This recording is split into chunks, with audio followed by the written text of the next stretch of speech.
One of the first decisions you need to make whenever you start playing Diablo 2 is choosing your starting class. And while every character is viable as a starter, some are definitely easier to progress with. So today we're going to be going over a summary of what each class is, ranking them for melee, range, and how easy it is for a new player to get used to them.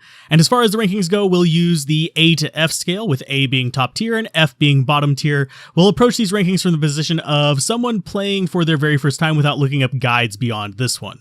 For more detailed information on each class, there are links to the individual class breakdowns with more detail in the description down below. So let's begin. The Amazon, as you can tell by the name, is your kind of female warrior character, able to fight in both melee and ranged effectively, with a few options for both physical and elemental damage. She also has one of the strongest individual summons in the game, the Valkyrie, which in her having the best boss killing skill in the game, good crowd control, and access to an amazing tank summon, her only real drawbacks are ammo requirements for many of her ranged skills, especially with the bow, and the requirement for specific weapon types for her melee abilities, which are spears and javelins. Even with that, she ranks fairly high on the list, being a solid A for melee and a B for ranged, and I would probably put her at about a C for new player friendliness whenever it comes to her normal skill sets. That is, unless you are following a guide that gives you a good idea of what to expect. The Assassin is also a hybrid character like the Amazon, with a mix of strong ranged options through traps and strong melee skills. She's a fairly solid summon as well, with the choice of Shadow Warrior or Shadow Master. The Assassin doesn't quite have the diversity of easy-to-use, high-damage options, but she also doesn't require ammo. Her most useful ability, though, is that she can easily deal with a lot of threats at minimal risk to herself, since most of her trap tree can actually be used to attack enemies around corners and well beyond visual range. This makes her an exceptionally safe-to-play character if you're playing cautiously and scouting with your, well, traps.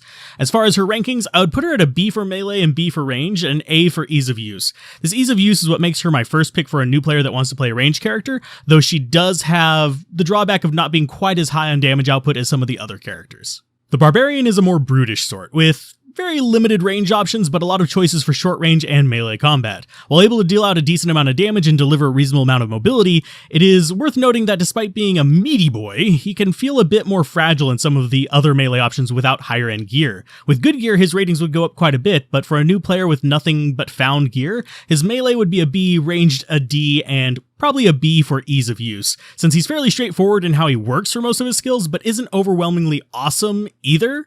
With high-end gear, he can be a ranged powerhouse with double throw. With smart use of Warcry, he can be really dangerous in melee with stuns and control, but this generally complicates things for new players, so it's not really recommended from me to actually start out with this. He is a tank, though, at least. The Druid is a weird one to break down, since it is one of the only characters where what you choose to do with them actively excludes the other option. They can be amazing spellcasters but lose out on melee, or they can be melee powerhouses and lose out on spellcasting. This is because shapeshifting locks out non-shapeshifted skills, which is all but one elemental spell. That said, they can be a good option for a generic pick for new players, since no matter your preference, the Druid can do the job relatively well and has a good mix of support skills to aid in the process.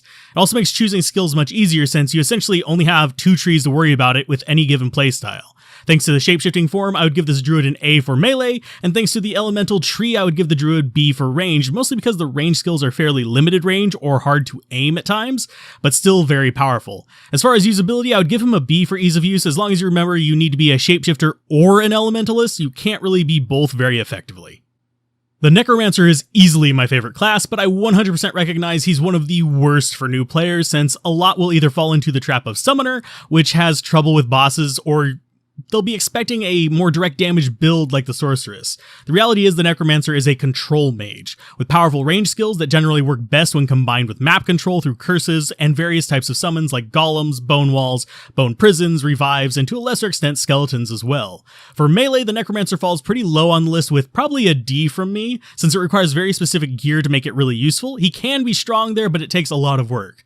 Range, however, is a solid A, and some of his most powerful attacks are Magic Element, which is barely resisted in the game, which gives him a bit of an advantage over the Sorceress. Yes, he does less raw damage, but he's less likely to be blocked whenever he's casting it. That said, for ease of use, for new players at least, I would rate him as a low C, maybe a high D. He's kind of complicated to get used to unless you are really used to kind of juggling multiple skills at once. The Paladin is probably the best new player melee class, since it's less equipment driven than other ones thanks to solid auras, easy ways to boost block rate and block speed, reasonably strong melee attacks, zeal, not to mention its class specific items. It has shields that basically spawn with natural resistances on them, which is a great boon, especially if you are planning to put rune words in them or if you find a good rare and want to really stack up the modifiers on it, which can help out a lot. The Paladin also has one of the strongest but difficult to use properly ranged attacks in the game with Blessed Hammer. Thanks to Zeal, Holy Shield, and Fanaticism being a lovely combo, as well as a lot of strong variants from that, the Paladin does get a solid A on melee, but as far as range, I'd give it a B for new players, since you'll have trouble aiming the hammers, but if you practice at them and get really good at them, they can be a solid A. They're easily one of the most powerful magic attacks in the game. Probably the most powerful.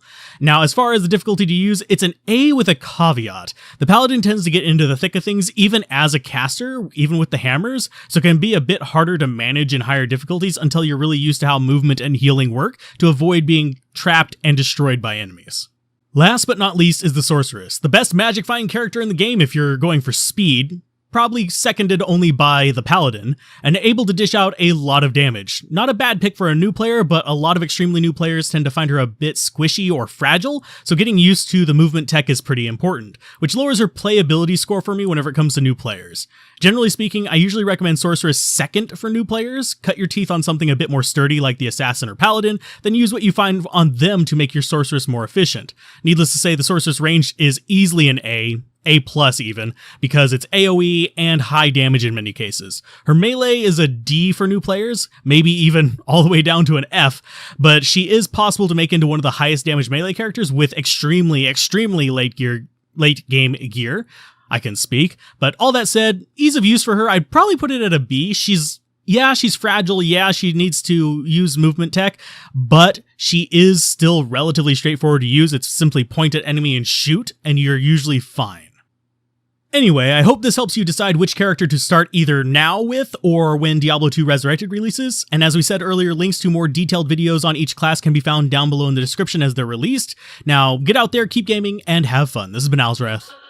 Bye.